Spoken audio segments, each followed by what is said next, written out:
From the older generation, we don't go, ooh. So if I do it, it's the people here, they're having this kind of funny impact on me. The reason my head is to the side like this is because the wire isn't quite long enough to go down to the thing. So I don't want to stand up straight, but it's a little bit like this. Okay, why am I here? Compared to all of that exciting stuff, what I do is quite boring and prosaic and everyday, and it's like, oh, crikey, I don't know how to follow all of that woo stuff, but I'll do my best. I work for an organisation called Reef Check Malaysia. Do we have any divers, scuba divers, in the room? Seriously, not one? You a diver? One single diver. Anybody? Nobody else? Really?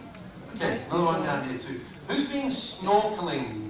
Yeah. Islands off the east coast, pull out Redang, pull out Great Dane, pull out Tierman. Not very many. Okay. So there's a reason we call this the invisible ecosystem, because most of you have never seen one. This is a coral reef. Hey. Woo! Okay. It's like a forest. It's like a rainforest, which I make that comparison because you've all seen a rainforest, trees, green stuff, right? I don't understand trees and green stuff. I don't do terrestrial ecosystems. I do underwater ecosystems. So this is a coral reef, okay? You had to do some work for me here, by the way. I'm not doing all the work here this morning. Why is that attractive or valuable? What is it about this thing that means we should take care of it? Okay? This is another one. This is another healthy coral reef. This is taken in Pulau Tierman at an island called Tulai, or Coral Island. What is it about this that means we need to protect it? What about this one? What can you see here? Now, Nemo. The only thing anybody knows about the marine ecosystem is Nemo. Okay, so what is it about this that we need to protect? What can you see here that is of benefit to you, to us, to society, to humans? Fish. I'll give you hints. Fish. What is it about this one? What do all of these things have in common? I'm trying to show you a cross-section of different coral reefs that we've taken from different parts of Malaysia. All these are taken in Malaysia, at the islands on the east coast and over in Sabah. What about this one? This is an easy one. It's got fish. Okay. Malaysia is the #1 per capita consumer of fish, of fish products in Southeast Asia. Okay? You all love your fish. Okay? So you need to remember that, because that's going to be important in a minute. And finally, another cute little turtle. If you have never seen one of these in the water, by the way, they are one of the most elegant creatures you can imagine. When they're sitting on a piece of coral like that, they're kind of like an elephant. When they're swimming around, they're very, very elegant animals. But what is it all? What's it all about? What do all of these things have in common? So, tell me, apart from fish, okay, we know they've all got fish. What else do they all have? Things that they all have. Anemones, did somebody say life? Life, okay, yes, life is good. Anemones, yeah, okay, that's just one of the things on it. Do you see the clear water? The water is very clear, right? Okay, so that means you can see what's there quite easily. Even if you go down to 10, 15 meters, like the height of this room, down in the water, it's still daylight, you can still see things very easily. And that's important because corals, the actual hard structure of the reef, are a living thing. They look like rock, like what the turtle's sitting on. It might look like rock, but it's live, living coral. It grows, okay? It grows slowly, but it does grow. And inside the corals, all of these things here, and let's go back and find a branching one, these ones here, like these there, each of these little things, I'm going closer so I can point to it more easily. Each of these little things here, all the tiny, tiny, tiny little things, like the size of my finger, each of those is an individual coral animal called a polyp. Alright? It doesn't really matter what it's called. But it's a coral animal. All of these here, you can see all these thousands and thousands and thousands of them, all single little animals. And inside those animals, there are tiny microscopic algae. Right? It's a tiny little plant, and it uses sunlight through photosynthesis to produce sugars and produce food. That is as scientific as I'm going to get, okay? There's no more science involved in this presentation, so don't get scared. But because it needs sunlight to survive, it also needs clear water. So if the water's not clear, the sunlight can't get through, and the algae cannot photosynthesize, therefore they can't produce food, and most of that food goes to the coral. Okay? Now, who's been hearing about the Great Barrier Reef recently, in the last week or two? Anybody? What have you been hearing about the Great Barrier Reef? It's dying. Okay, that's a slight exaggeration, because it's not dying yet.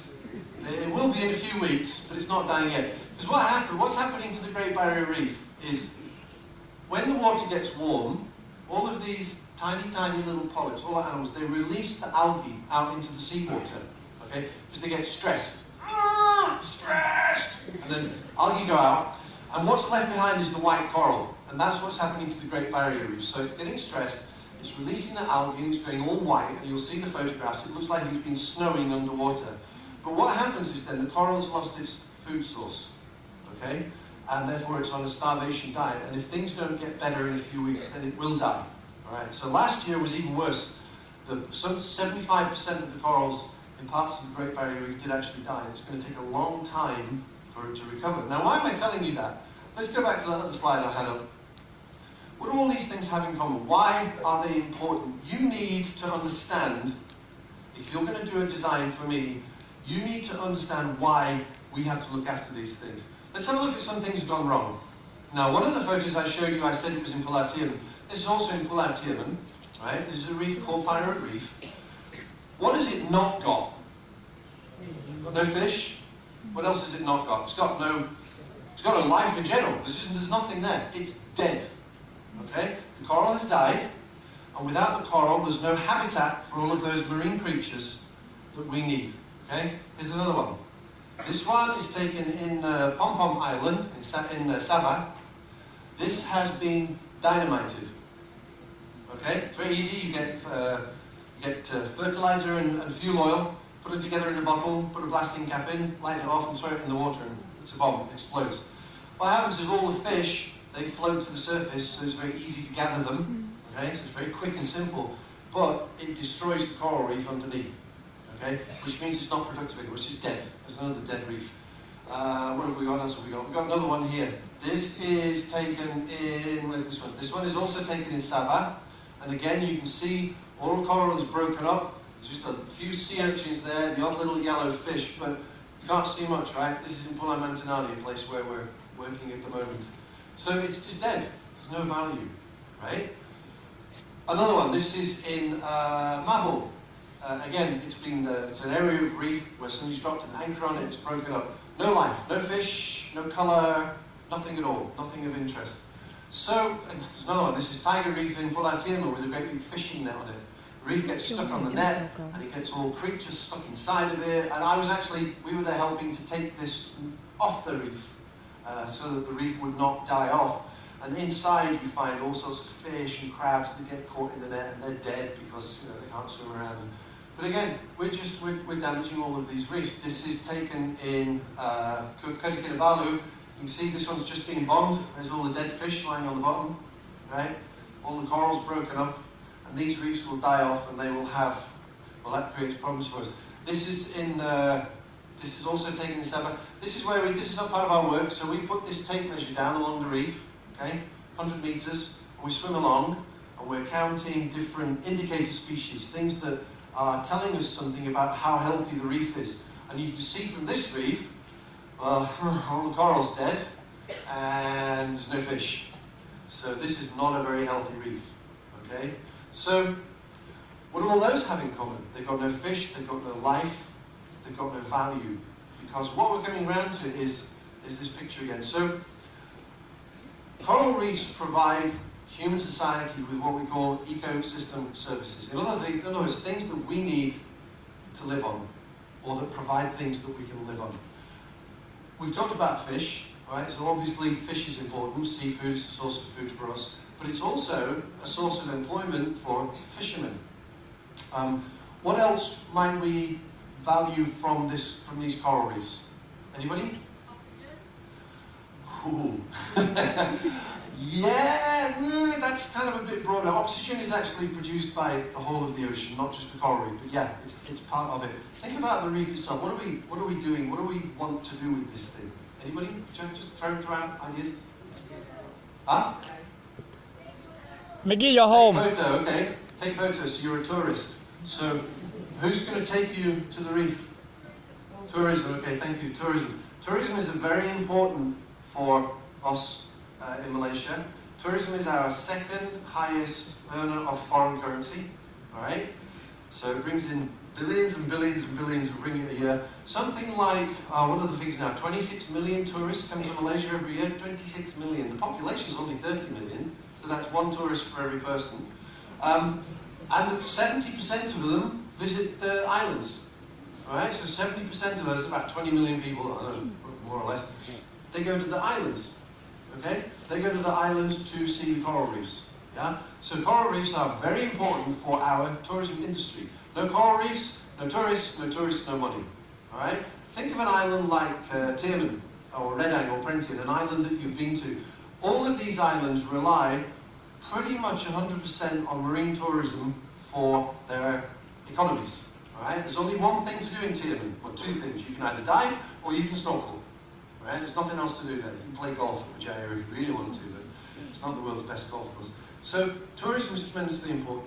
Food is tremendously important. These are the main things we need from reefs, right? We rely on them for food, particularly coastal communities, okay? People that live on the islands, but also we do. If there are no reefs left, there will be no seafood. Something like 1/3 of all marine species spend part of their life cycle on a coral reef. Right? Example, lobsters. Lobsters spawn, adult lobsters spawn on a coral reef. Right? The lobster spawn float around for a while, and they go to a mangrove forest. And they stay there for a while the lobster is maturing. And then at another stage, they move further on to a seagrass bed. Okay? And they mature some more there. And when they become juvenile to adult stage, they move back to the coral reef. Okay? If you take out any of those ecosystems, no more lobster. Alright? A lot of reef fish spend part of their time on mangroves or on seagrass beds. Take out one of those ecosystems, no fish. Alright? So for Malaysians particularly, because you guys love your fish, losing the coral reefs means losing an important part of your food source. It also means losing a lot of jobs, because the 4,000 people that live on Tioman, 1,500 people that live on Redang, 1,500 people live on Perhentian, how many around the coast of Sabah who rely on tourism for their jobs are going to be out of jobs? Then what are they going to do? They're all going to go to KL and take your jobs. Okay? So there's some direct competition there. But employment in the tourism industry and fishing is tremendously important. Reefs also happen to provide a barrier around the coast to stop wave energy from eroding beaches. And that's very important. The government spent about 40 million ringgit recently building a big seawall around about a 2-kilometre length of the coastline of Tioman, because the coastline was eroding, partly because the coral reef in front of it had been destroyed. One project, 40 million ringgit. That's a lot of money. If you think about how much the coastline of Malaysia is and how much damage can be done by waves, then it's going to take an awful lot of concrete walls to replace those coral reefs. So we might as well look after them in the first place. So 3-4 things there, which are tremendously important. As a diver, I like to dive on the coral reefs. Okay? What do I pay for? I pay for transportation, I pay for accommodation, I pay for food, I pay for diving services. Each of those things supports a livelihood. When I go on the reef, I want nice, healthy reefs, I want colour, I want life, I want things moving around. That's what I want. Okay? But what's happening with reefs is that instead of looking like this, they now look more like this, or they look like this. Okay? So, are you convinced that coral reefs are valuable? Okay. And that they provide a lot of services to us, right? But unfortunately, most people don't know this.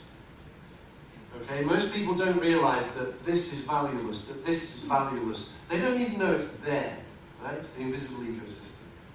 But we do know now, you do know now, because I just told you, that they are important, that they do have a function, all right? That they are full of life.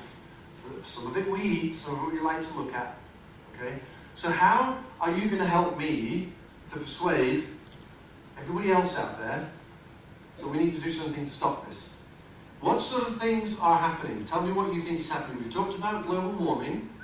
What other sorts of things are happening to coral reefs to turn them into this? Yeah, okay, Bobby, I gave you that one. That's cheating. Other things that I haven't mentioned. Anything?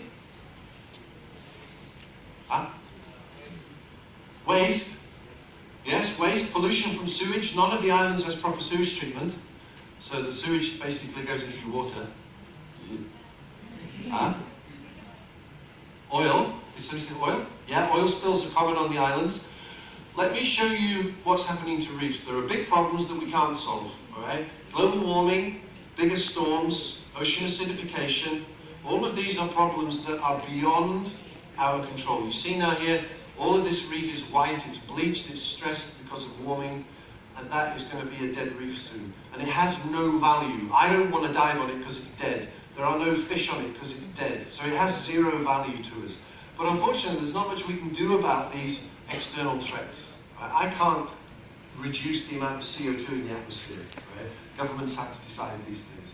What we can do is we can look at the local threats. This is off the beach in Tekek and Tir. It's a beautiful little reef, very colourful, lots of life, but it's being damaged by overfishing. If you go to the fish markets these days, the fish are all small. Okay? I have seen in the last 15 years the size of fish in Kota Kinabalu market go from this big, on average, sort of size, to this big. Okay? We fished out all the big ones, now we're fishing out all the little ones. There's going to be none left before too long. There's too many people involved in fishing. Too many people rely on fishing for their livelihoods. We need to find new livelihoods for them. But as they fish all of the fish out, then the ecosystem gets destabilized. It loses its apex predators, and there's a cascade down the reef. It's too scientific, but too much fishing is bad. Dynamite fishing we talked about. This is cyanide. So cyanide is a poison. They use it to stun big reef fish, and then they send them to places like Hong Kong and China for the live reef fish trade. So you go in a restaurant in Hong Kong and you see a nice big fish like this, it's been caught using cyanide. That's a poison.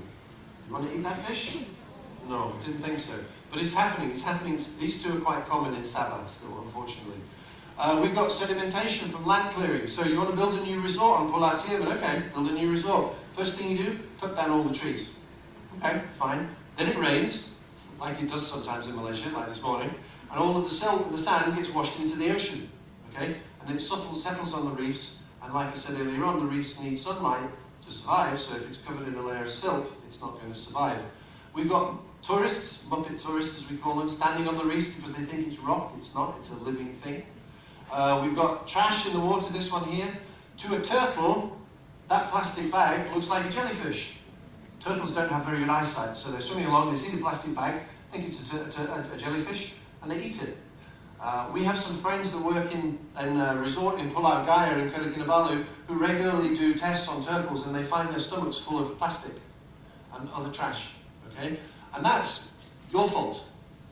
Okay? All of you do this. Maybe not personally, but how many times have you seen somebody walk out of a shop with a can of Coke in a plastic bag? Why do you need a can of Coke for a plastic bag for a can of Coke? I don't know, but anyway, you do. And a straw. What do? You take the can out of the bag, you throw the bag away. Come on, be honest. You don't always put them in a trash bin, do you? They just get released onto the street, where they're going to the drain, where they're going to the river, where they're going to the sea. Okay? Go have a look at the river out, what's this river called here? I drive across it every day.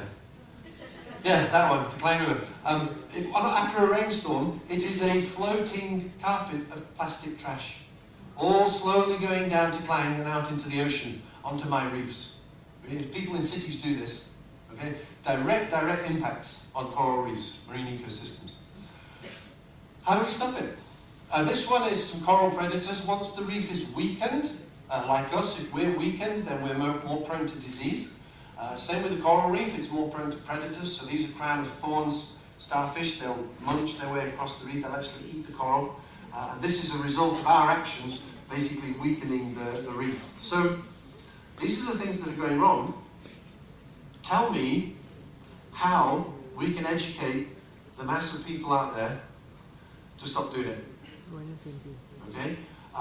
Tell me what message, what do we have to say to them? What's going to get their attention? Leave the reefs alone. The theme is our reefs, our future, and it's true. There was a book came out about 2 years ago that said by the year 2049 there will be no commercially harvestable stocks of fish left in the sea.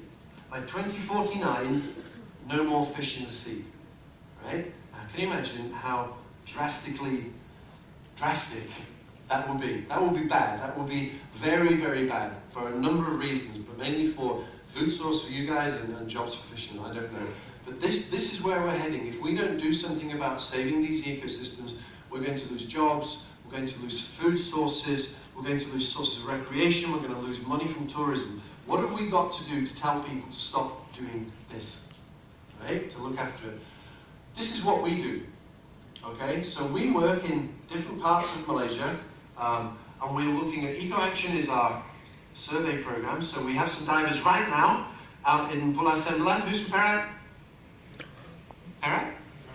Right, okay. You know the Sembilan Islands off of Bangkok? Okay, so I have a team of people out there this week actually doing some surveys of the reefs out there to see how healthy they are. We go back to the same place every year, we survey the same bit of reef, and we compare it with previous years to see how it's changing. And once we see changes, we can introduce management measures to stop those changes. So for example, if there's a lot of physical damage, then we can improve the supervision by better training of snorkeling guides and dive guides. If there's pollution in the water, we can do something about sewage treatment. So last year on Pulau Tioman, we had Indar Water Consortium come along and desludge some of the septic tanks so that they're working better, so there's less pollution going into the water. We work with stakeholders on beach cleanups, on education programs. We do a little bit of science. We're doing some reef rehabilitation to understand how we can maybe, we can't fix reefs, but we can help them to improve. What do we need to do that? And all of that comes together in management. You have to manage this resource better, which means reducing all of the impacts. You have to work with the local community, with the local fishermen, local resorts, local dive operators. All of these people are bringing people to the islands, or they're fishing around the islands. They're all having these impacts on coral reefs. Now, we can talk, it's easy for us to talk to them directly because we work on the islands. We work in, we have a team of people on Pulau Tioman, we have a team of people on Pulau Mantanani, we have a team of people on Pulau Sibu. All right? So we're working there with the local communities. They are not the problem because they are close to that environment. They understand it. They understand how important it is for their futures. The problem is you, right? Or them out there, the great unwashed as we call them. People do not understand what coral reefs are. They don't even know they're there. It's the invisible ecosystem, right? How are we going to persuade these people that what we have is valuable and that we need to preserve it? Video.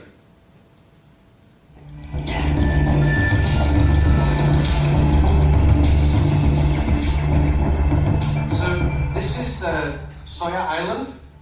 It's off Tioman. This is a team of people doing a survey. Look at all of the colour in the water. Look at, there's fish all over the place. This is live.